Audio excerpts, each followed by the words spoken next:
ಪುರಂದರದಾಸರು ಒಂದು ಮಾತು ಹೇಳ್ತಾರೆ, ಇದು ಭಾಗ್ಯ ಇದು ಭಾಗ್ಯ ಇದು ಭಾಗ್ಯವಯ್ಯ ಪದ್ಮನಾಭನ ಪಾದ ಭಜನೆ ಪರಮ ಸುಖವಯ್ಯ ಅಂತೇಳಿ. ಇಂಥ ದೊಡ್ಡ ಬಹಿರಂಗವಾದಂಥ ಶಿವರಾಜ್ಞೆ ಮತ್ತು ನುಡಿನಮನ ಸಭೆಯಲ್ಲಿ ಎಲ್ಲ ಪೂಜ್ಯರನ್ನ, ಎಲ್ಲ ಪೀಠದ ಧರ್ಮಪೀಠದ ಎಲ್ಲ ಶ್ರೀಗಳನ್ನ,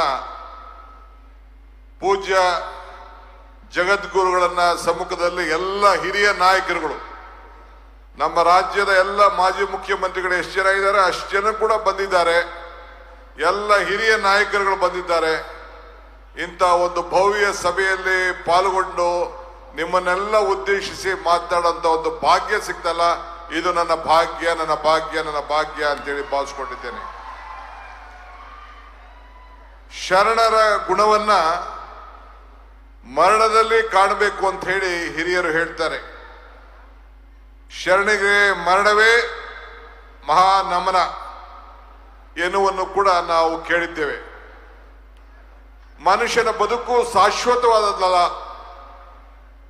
ಆದರೆ ನಾವು ಬಿಟ್ಟು ಹೋಗುವ ಕೆಲಸಗಳು ಶಾಶ್ವತ. ವೇದಿಕೆಯಲ್ಲಿ ಎಲ್ಲ ಹಿರಿಯರ ಶರಣಿದ್ದಾರೆ, ಯಾರ ಹೆಸರನ್ನು ನಾನು ತೆಗೆದುಕೊಳ್ಳೋಕೆ ಹೋಗುದಿಲ್ಲ, ಕ್ಷಮಿಸಬೇಕು. ಯಾಕೆಂದ್ರೆ ಮಲ್ಲಿಕಾರ್ಜುನವರು ಎಲ್ಲರ ಹೆಸರನ್ನ ಗೌರವಪೂರ್ವಕವಾಗಿ ತೆಗೆದುಕೊಂಡಿದ್ದಾರೆ ಮತ್ತು ನಾಡಿನ ಮುಖ್ಯಮಂತ್ರಿಗಳು, ಮಾಜಿ ಮುಖ್ಯಮಂತ್ರಿಗಳು ಮತ್ತು ಹಿರಿಯ ನಾಯಕರುಗಳೆಲ್ಲ ಹೆಸರು ಕೂಡ ತೆಗೆದುಕೊಂಡಿದ್ದಾರೆ. ಎಲ್ಲರೂ ಕೂಡ ನನಗೆ ಬಹಳ ಸಮಯ ಆಗಿದೆ. ಮಲ್ಲಿಕಾರ್ಜುನ್ ಮತ್ತು ಪ್ರಭಾ ಮಲ್ಲಿಕಾರ್ಜುನ್ ಅವರು ಕೂಡ ಎಲ್ಲ ವಿಚಾರಗಳನ್ನ ಚರ್ಚೆ ಮಾಡಿದ್ದಾರೆ. ಸೊ ಅದರಿಂದ ನಾನು ಯಾರ ಹೆಸರು ತೆಗೆದುಕೊಳ್ಳೋದಿಲ್ಲ, ಕ್ಷಮಿಸಬೇಕು. ಯೋಗಿಯನ್ನ ಕರೆಸ್ಕೊಳ್ಳೋಕ್ಕಿನ್ನ ಜೊತೆಗೆ ಉಪಯೋಗಿ ಎಂದು ಕರೆಸ್ಕೊಳ್ಬೇಕಾದ್ದು ಬಹಳ ದೊಡ್ಡ ಗುಣ. ನಾನು ಶಿವಶಂಕರಪ್ಪನವರ ಬಾಂಧವ್ಯ, ಅವರು ಎಷ್ಟು ದಿನ ವಿಧಾನಸಭೆಯಲ್ಲಿ ಇದ್ರೋ ಅಷ್ಟು ದಿನವೂ ಕೂಡ ನಾನು ಅವರ ಜೊತೆಯಲ್ಲಿ ಸದಸ್ಯನಾಗಿ ಕೆಲಸ ಮಾಡುವಂತ ಭಾಗ್ಯ ಇತ್ತು. ಹೃದಯ ಶ್ರೀಮಂತಿಕೆಯನ್ನ ಹೊತ್ತಂತ ಒಬ್ಬ ದೊಡ್ಡ ವ್ಯಕ್ತಿತ್ವವನ್ನ ಇಟ್ಕೊಂಡಿದ್ರು.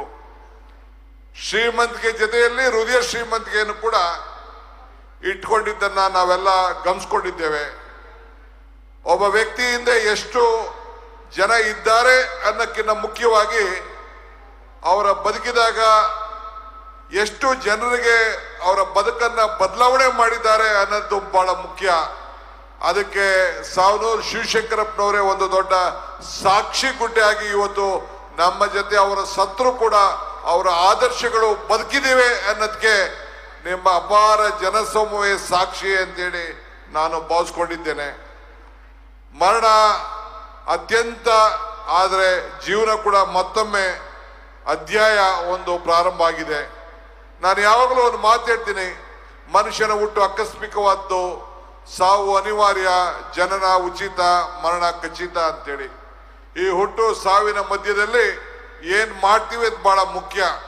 ಹಂಗೆ 95 ವರ್ಷದವರೆಗೂ ಕೂಡ ಒಬ್ಬ ಶಾಸಕನ ಸೇವೆಯಾಗಿ ಇಡೀ ಭಾರತದಲ್ಲಿ ಒಂದು ದಾಖಲೆಯನ್ನ ಸೃಷ್ಟಿ ಮಾಡಿದಂತ ಒಬ್ಬ ಏಕೈಕ ವ್ಯಕ್ತಿ ಇಲ್ಲಿವರೆಗೂ ಕೂಡ ಇದ್ದಿದ್ರು ಅಂದ್ರೆ ಸಾವನೂರು ಶಿವಶಂಕರಪ್ಪನವರು ನಮ್ಮ ವಿಧಾನಸಭೆಯ ಸದಸ್ಯರಾಗಿ ಒಂದು ದಾಖಲೆಯನ್ನ ನಿರ್ಮಾಣವನ್ನ ಮಾಡಿದ್ರು.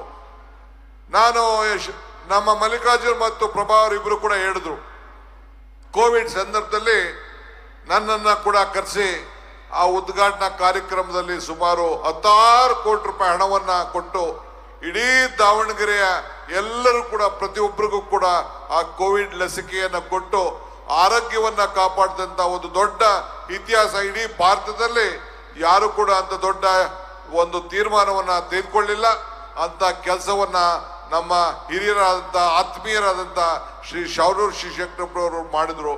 ಅವರ ಕುಟುಂಬ, ಪ್ರಭಾ ಅವರು ಹೇಳ್ದಂಗೆ ಅವರೆಲ್ಲ ಮಕ್ಕಳು ಮೊಮ್ಮಕ್ಕಳಿಗೂ ಕೂಡ ಅವರ ಹೃದಯ ಶ್ರೀಮಂತಿಕೆ, ದಾನ ಧರ್ಮ, ಧಾರ್ಮಿಕವಾಗಿ ಅದನ್ನ ಮುಂದುವರ್ಸ್ಕೊಂಡು ಹೋಗ್ಬೇಕು, ಶಿಸ್ತಿನ ಜೀವನವನ್ನ ಕಲ್ಸ್ಕೊಟ್ಟಿದ್ದಾರೆ ಅಂತ ಹೇಳಿ ತಿಳಿದು ನನಗೆ ಬಹಳ ಸಂತೋಷ ಆಯಿತು.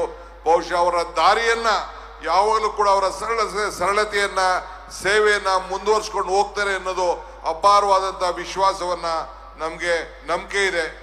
ಅಧಿಕಾರಕ್ಕಿಂತ ಆದರ್ಶ ಬಹಳ ಮುಖ್ಯವಾದದ್ದು ಅನ್ನೋದನ್ನು ಕೂಡ ಅವರು ಎತ್ತಿ ಇವತ್ತು ಸಾರಿದ್ದಾರೆ. ಎಲ್ಲ ಜಾತಿ ಎಲ್ಲ ಧರ್ಮ ಕೂಡ ಬಹಳ ಪ್ರೀತಿಯಿಂದ ಇವತ್ತು ಅವರು ಕಾಣ್ತಾ ಇದ್ದನ್ನೆಲ್ಲ ನಾವೆಲ್ಲ ಗಮನಿಸ್ಕೊಂಡು ಹೋಗಿದ್ದೇವೆ.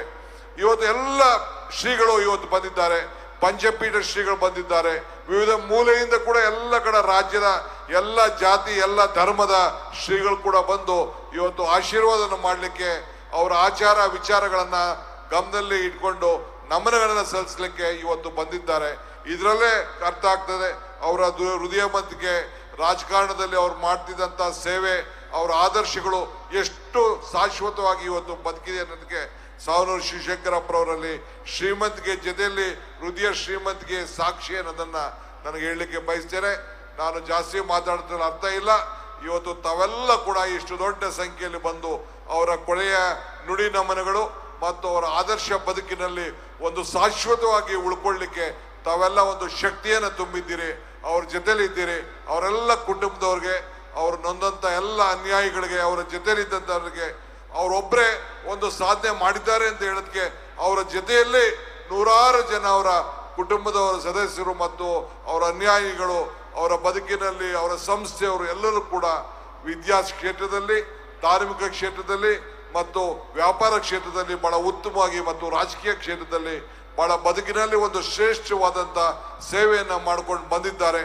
ಭಗವಂತ ಅವರಿಗೆ ಅವರು ಇವತ್ತು ಕೂಡ ಅವ್ರು ಇಲ್ಲದೆ ಹೋದ್ರು ಕೂಡ ಅವ್ರ ಆದರ್ಶಗಳು ಬದುಕಿರ್ಲಿ ಅಂತೇಳಿ ನಾನು ಪ್ರಾರ್ಥನೆಯನ್ನು ಮಾಡಿ ಶುಭವನ್ನ ಹಾರೈಸಿ ಅವ್ರಿಗೆ ನಮನವನ್ನು ಹೇಳಲಿಕ್ಕೆ ನಾನು ಬಯಸ್ತೇನೆ. ಎಲ್ಲರಿಗೂ ನಮಸ್ಕಾರ. ಡಾಕ್ಟರ್